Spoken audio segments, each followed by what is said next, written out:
Comment dessineriez-vous les relations commerciales entre la Chine et l'Union européenne durant cette période qui est pour le moins inédite? Nous sommes dans une période intermédiaire. Si on prend les avancées récentes, la Chine était capable de produire beaucoup de choses dont la population européenne avait besoin, ce qui a fait pousser un peu l'augmentation de trafic entre la Chine et l'Union européenne. Les trains de marchandises Chine-Europe, au début, c'était surtout rempli dans le sens Chine-Europe, mais de plus en plus, le retour sont de mieux en mieux remplis. Quel est l'état d'esprit des entrepreneurs, surtout européens, qui investissent en Chine? Enfin, que j'ai pu voir, le marché intérieur est très dynamique, il est poussé par des leviers de croissance très importantes, très structurelles. On prévoit aussi la poursuite de la réforme du marché. Ça veut dire une meilleure accession au marché chinois pour des entreprises étrangères. Quand on développe des smart cities, c'est des investissements, ce sont des entreprises, ce sont des secteurs qui se développent. Une réaction côté chinois, si je puis me permettre? J'aimerais dire deux mots à propos de cette coopération possible entre l'Union européenne et la Chine dans le développement de ce qu'appelle aujourd'hui le développement vert et le développement de l'économie numérique. Je pense que dans ces domaines-là, il y a de fortes possibilités d'élargir nos coopérations. En particulier, la Chine est en train d'ouvrir son marché financier. Et l'Europe ne manque pas de capital, mais l'Europe manque d'opportunités d'investissement. Depuis un certain temps, la Banque centrale européenne a appliqué le taux nominal négatif. Donc, l'argent est très bon marché. Et finalement, la pandémie a joué en défaveur de la croissance. Mais avant l'émergence de l'épidémie, il n'y a pas beaucoup de secteurs d'investissement intéressants. Donc, en dépit du capital bon marché, il n'y a pas beaucoup d'opportunités d'investissement. Mais comme la Chine ouvre de plus en plus aux investisseurs financiers étrangers, ce serait une bonne opportunité pour les fondations européennes d'investir davantage en Chine, surtout dans des domaines où les intérêts européens et chinois se convergent. C'est-à-dire dans le domaine de l'économie numérique, dans le domaine de développement vert, etc. Et ça permettrait au capital européen de gagner un peu plus de profit. Parce que justement, le marché chinois est grandissant dans ces domaines-là. Ça rapporte beaucoup. La Chine, le gouvernement chinois a pris des engagements pour réaliser l'objectif de réduction de gaz carbonique, etc. Ça nécessite un investissement massif dans le domaine de nouvelles énergies, etc. Donc, ce sont des domaines qui montrent un intérêt fou pour les investissements européens, je pense. J'aimerais bien donner un peu plus de précision en ce qui concerne la coopération entre l'Europe et la Chine, et en particulier entre la France et la Chine, puisque la France est un pays initiateur, si j'ose dire, dans ce domaine, puisque en 2015, c'était la France qui a présidé la conférence de Paris, COP21. Le président chinois y est allé. Bon, et depuis, les deux pays sont restés toujours en contact pour, premièrement, sensibiliser l'opinion nationale des deux côtés, mais aussi sensibiliser l'opinion internationale pour la lutte contre le changement climatique. Par exemple, l'année dernière, la France, la Chine et les Nations Unies ont publié un communiqué commun à l'occasion du G20 à Tokyo, voilà, pour encore une fois réaffirmer la volonté non seulement des trois parties, mais pour réveiller la conscience internationale sur l'importance de la lutte contre le changement climatique. Et concrètement, les deux pays font aussi des coopérations précises. Par exemple, on a évoqué Smart City. Bon, justement, il y a un projet de Smart City, de coopération franco-chinoise à Wuhan, la ville qui est très connue aujourd'hui. Bon, c'est là qu'on a commencé justement cette coopération entre la Chine sur le projet de Smart City. D'ailleurs, sur l'énergie propre, ça fait des années que la France et la Chine travaillent ensemble pour développer l'énergie civile nucléaire, par exemple. D'ailleurs, entre la Chine et la France, il y a aussi une coopération au marché tiers. Il y a un projet gigantesque de construction des centrales nucléaires au Royaume-Uni par la part la coopération franco-chinoise. Vous voyez, ce genre de projet très précis montre l'importance justement de la coopération entre l'Europe et la Chine pour développer des énergies propres dans le cadre de la lutte contre le changement climatique. Voilà, et développer, comme vous le disiez, de nouveaux modèles économiques qui sont voilà, comme celui que vous évoquiez. Jiaying, je vous laisse la parole. Alors, je pense ça, on va poursuivre notre sujet, c'est-à-dire que quels sont, aujourd'hui, on voit qu'il y a beaucoup d'opportunités qui s'ouvrent. Quels sont les conseils pratiques qu'on peut donner aux entreprises qui souhaitent investir en Chine, Monsieur De Witt? On a parlé de développement vert, on a parlé de beaucoup de secteurs qui sont très prometteurs. Quels sont les défis? Quels sont les doivent faire et ne doivent pas faire? Je dirais peut-être des conseils, et surtout pour les petites et moyennes entreprises, parce que je pense que les grandes entreprises ont souvent déjà une bonne connaissance de la Chine et de son marché. Je crois que M. Gimeno et sa société sont très bien placés pour en parler. Mais pour les petites et moyennes entreprises, souvent, et on l'avait dit, c'est un problème de méconnaissance.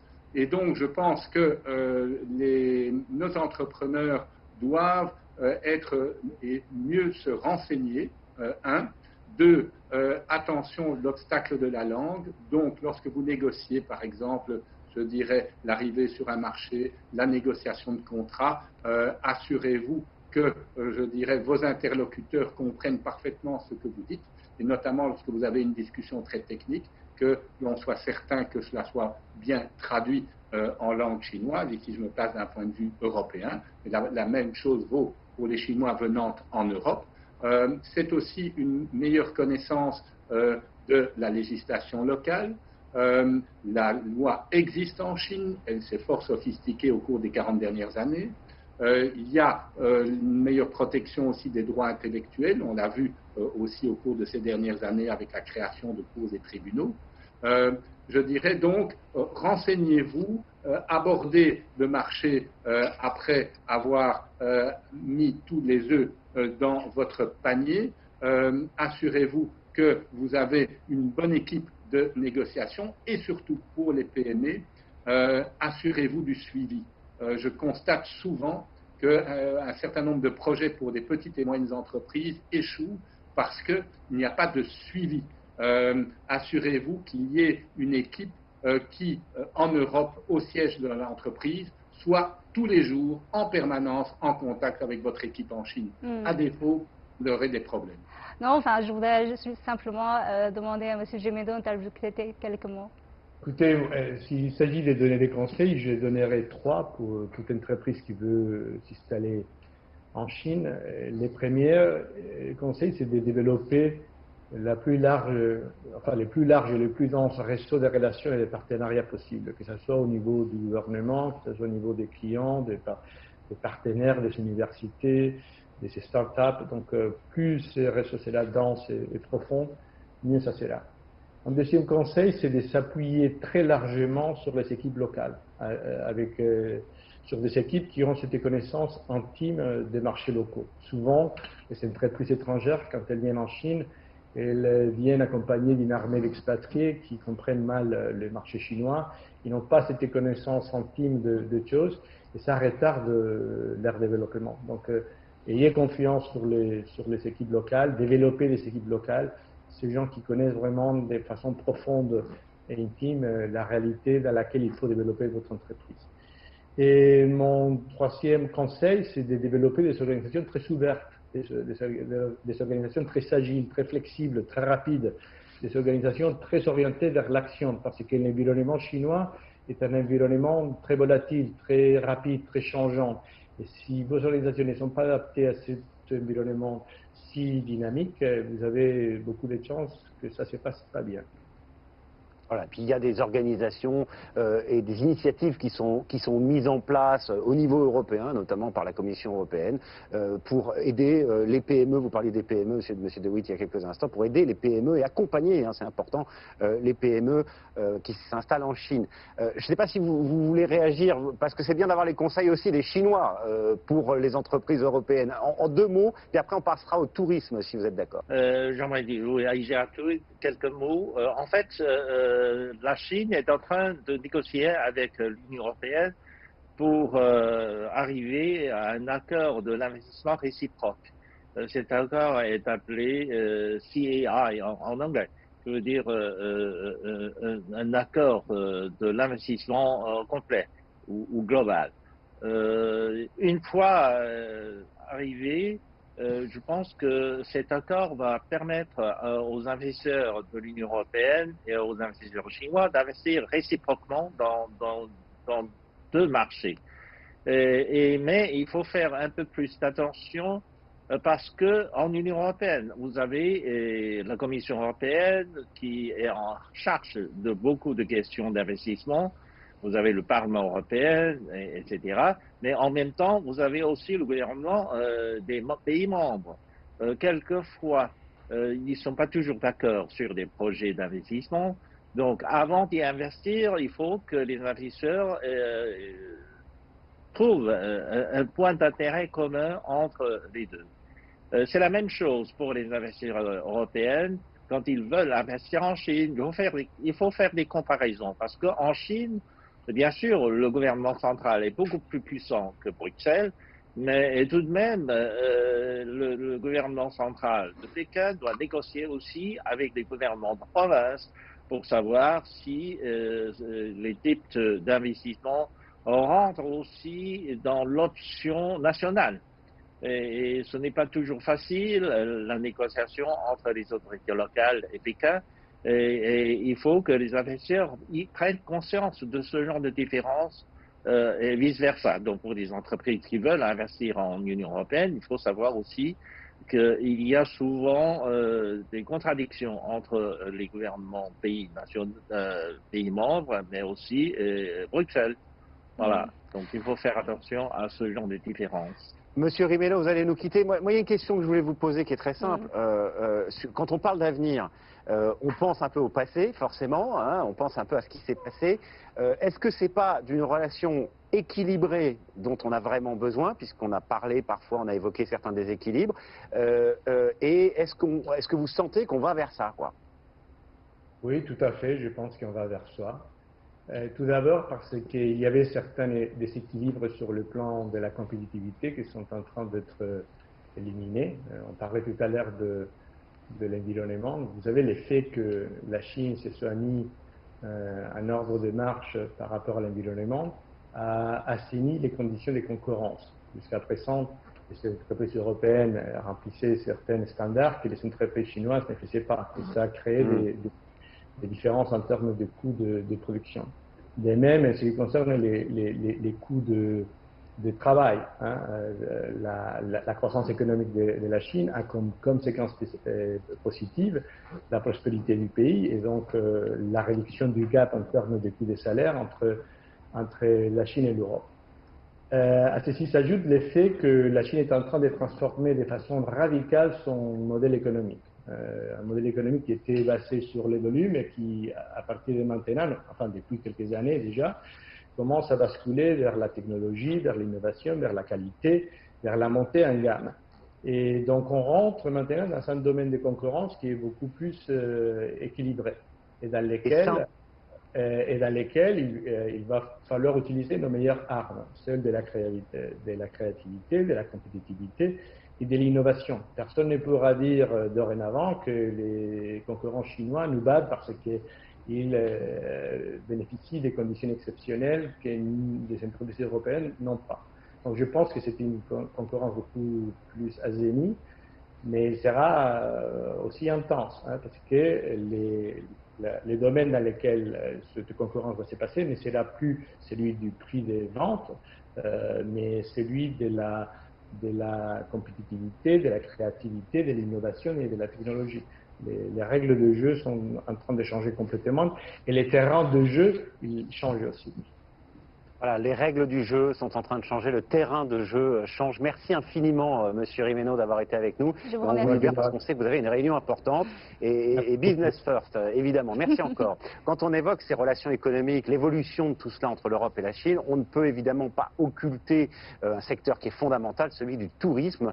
Quand on parle des Chinois qui viennent chaque année en Europe, ce sont des millions de personnes, 25 millions de nuitées sont enregistrés chaque année. Alors je parle avant le Covid, hein, évidemment, avant l'arrêt brutal de cette économie. Le potentiel de développement est énorme parce qu'on sait qu'il y a de plus en plus de Chinois, alors ça vous allez m'arrêter si je dis une bêtise, mais qui voyagent ou qui ont cette volonté de voyager. Il y a une question qu'on se pose ici en Europe, c'est comment on peut faire revenir les touristes chinois, comment on peut relancer ce secteur, quelles sont les offres, les nouvelles opportunités, qu'elles soient digitales, durables, et surtout quelles sont les attentes des consommateurs chinois, des touristes potentiels chinois, qu'on pourrait et qu'on espère revoir très rapidement en Europe. Si vous permettez peut-être, pour souligner ce que vous venez de dire, effectivement, les touristes chinois sont importants pour notre économie. Si on prend le cas de la France, en moins de 10 ans, on a multiplié pratiquement par 3,5 le nombre de touristes. Et le touriste chinois est un touriste qui aime la vie et qui, traduit en termes économiques, dépense. C'est le touriste chinois qui, parmi tous les touristes au monde, en France, dépense le plus. C'est 1800 € par touriste par an. C'est une étude de la Banque de France. Donc c'est très important. Il y a une caractéristique qui est une tendance lourde, c'est que le touriste chinois vient individuellement ou en famille de plus en plus. Il ne vient pas en groupe, il vient encore en groupe, mais c'est une manière de visiter l'Europe qui est très minoritaire. Et donc, il nous faut adapter notre offre touristique à cette caractéristique du touriste chinois, c'est-à-dire pratiquement faire du sur-mesure, essayer de trouver des intersections culturelles. Et en France, par exemple, on a écrit en chinois une sorte de guide bleu, de guide touristique, où les monuments, les sites sont interprétés de manière à ce que les Chinois comprennent bien à la fois la résonance que cela a en France et la résonance que cela a en Chine. Et enfin, pour ce qui est des initiatives publiques, les 2 présidents de la République ont décidé l'année dernière de faire de l'année 2021 l'année du tourisme culturel en Chine. Bon, la Covid fait que c'est un peu décalé, et donc il y a tout un travail en France et en Chine de connaissance de notre culture à travers des sites, des monuments. Bon, j'ai cité la France, mais l'Italie fait la même chose, et donc je crois qu'il nous faut tenir compte de ce nouveau profil du touriste chinois, adapter nos produits et faire que ce tourisme, pas forcément culturel, mais ce tourisme soit une occasion de mieux se comprendre, de mieux s'apprécier.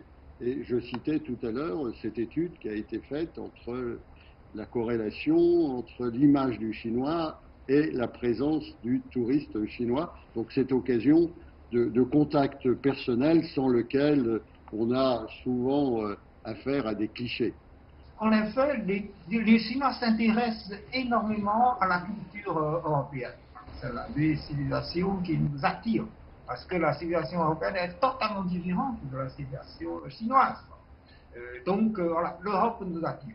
Mais après les premières vagues des touristes chinois qui inondent surtout les sites les plus connus, maintenant, beaucoup de Chinois s'intéressent, commencent à s'intéresser aux sites qui sont tout aussi intéressants, mais qui sont moins connus, c'est-à-dire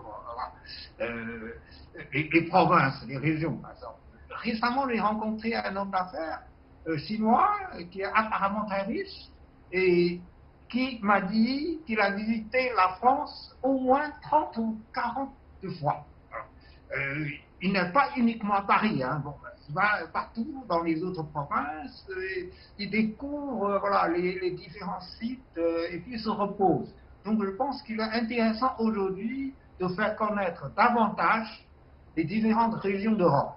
Voilà. Pas seulement les sites les plus connus, parce que pour beaucoup, ça c'est déjà vu, voilà. Il faut les faire connaître d'autres régions et même des endroits de repos, parce qu'il y en a qui souhaitent non seulement visiter des sites, des monuments, mais aussi se reposer dans un cadre naturel, mais totalement différent de celui de la Chine. Bon, là, je crois que c'est aussi important. Si je puis me permettre, pour embrayer sur ce que dit très justement M. Wu, je pense qu'on assiste en fait à une explosion du tourisme chinois vers l'étranger, qui correspond peut-être aussi à cette création d'une classe moyenne chinoise de peut-être près de 400 millions de personnes, donc c'est un marché déjà énorme, et cette classe moyenne est appelée à grandir encore avec les années. Je pense que le rôle des réseaux sociaux est important aussi pour faire connaître, je dirais, les régions, les villes et leurs spécialités. Le rôle des influenceurs sur ces réseaux sociaux est important parce que la jeune génération en Chine, je dirais, maîtrise parfaitement ces réseaux sociaux. Et je suis tout à fait d'accord avec vous, M. Wu, lorsque vous dites que nous devons, je dirais, faire un effort pour faire découvrir d'autres villes, d'autres régions. Tout le monde ne va pas se précipiter au Louvre. Il y a aussi de superbes villes, régions, monuments, pour ne citer que la France ou des tas d'autres pays en Europe.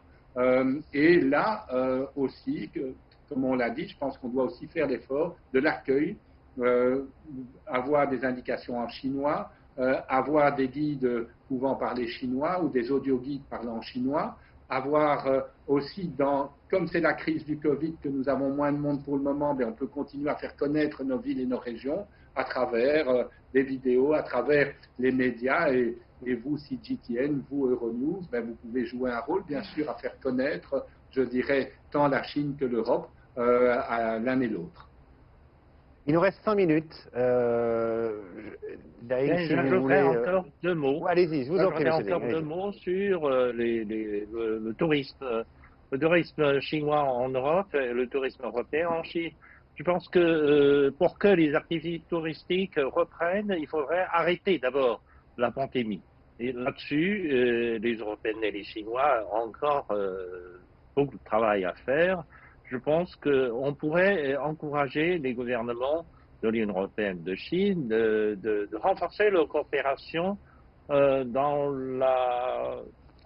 les échanges des vaccins les plus efficaces, de façon à pouvoir produire davantage de vaccins, non seulement pour assurer la vie de la population en Europe et en Chine, mais aussi pour notre monde.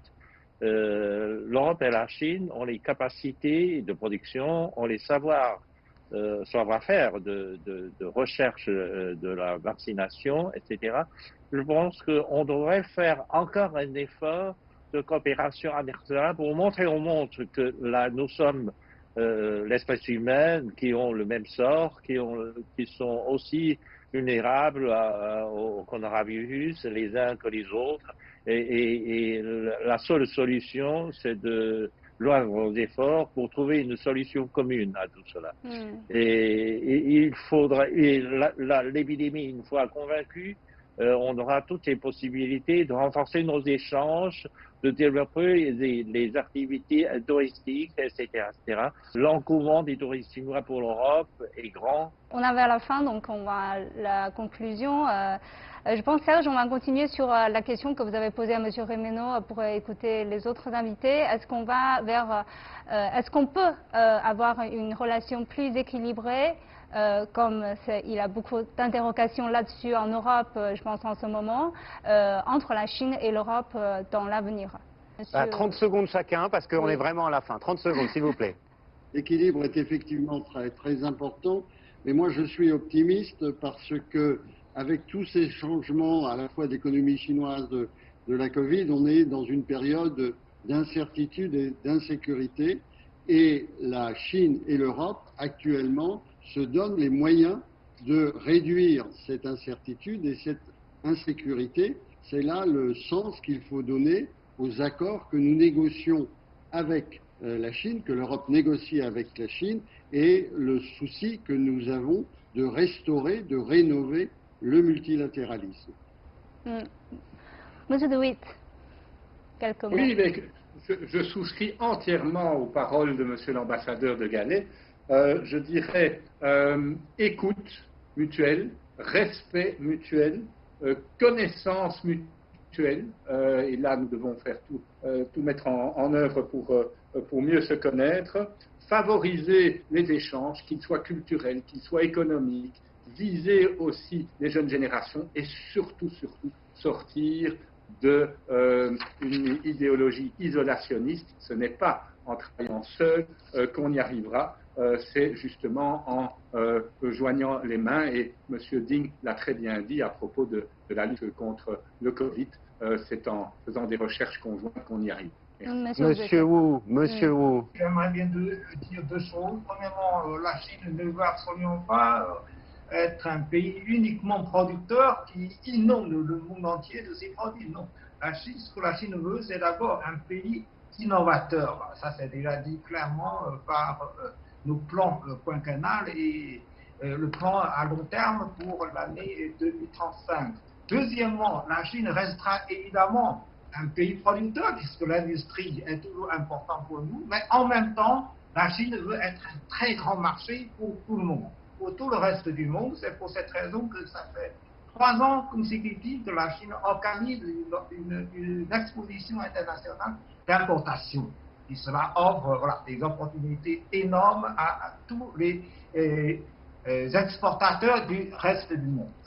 Et je voudrais dire une deuxième chose, c'est que après la conclusion de l'accord d'investissement, les deux parties, l'Europe et la Chine, devraient démarrer rapidement. C'est aussi la volonté de nos dirigeants de démarrer rapidement les négociations pour conclure un accord de libre-échange. Puisque la Chine a déjà conclu l'accord de libre-échange avec pas mal de partenaires, nous attendons donc l'accord de libre-échange entre la Chine et l'Union européenne. On a bien entendu le message. Monsieur Ding. Un dernier message. Je pense que il faudrait renforcer nos rôles de l'éducateur. On faudrait éduquer davantage nos publics, aussi notre population, nos publics, parce que le commerce international aujourd'hui est totalement différent de celui d'il y a 20 ans.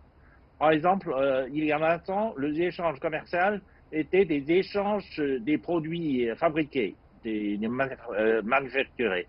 Alors qu'aujourd'hui, la plupart des échanges commerciaux entre l'Europe et la Chine, entre les États-Unis et la Chine, sont composés des produits intermédiaires, par exemple. Plus de 60 à 70% de nos échanges commerciaux sont composés des produits intermédiaires. Et là, donc, quand on parle de l'excédent ou de déficit commercial, aujourd'hui, ça n'a plus tellement de sens. Contrairement à ce qui se passe il y a 20 ans, il y a 30 ans. Donc il faudrait que nos publics comprennent ce changement dans l'économie mondiale et là, on gardera un sens un peu plus équilibré, de développement équilibré. Voilà. Voilà, mieux se comprendre pour garder et pour retrouver ou pour trouver ce bon équilibre, c'est toujours évidemment un challenge. Je vous remercie beaucoup. On touche la fin de notre émission. Je vous remercie tous mes invités et je vous remercie Serge. Merci à vous, merci effectivement également à tous nos invités, ravi d'avoir été avec vous et puis j'espère vous retrouver très bientôt pour poursuivre cette discussion parce que je pense qu'il y a encore pas mal de choses à dire. Oui, on ne peut pas tout dire en un jour. Bon, je vous remercie Serge et j'espère qu'on peut collaboration dans le futur. Je vous remercie. Merci à vous, ce sera avec grand plaisir. Merci d'avoir été avec nous. Je vous remercie d'avoir suivi notre émission spéciale. À la prochaine.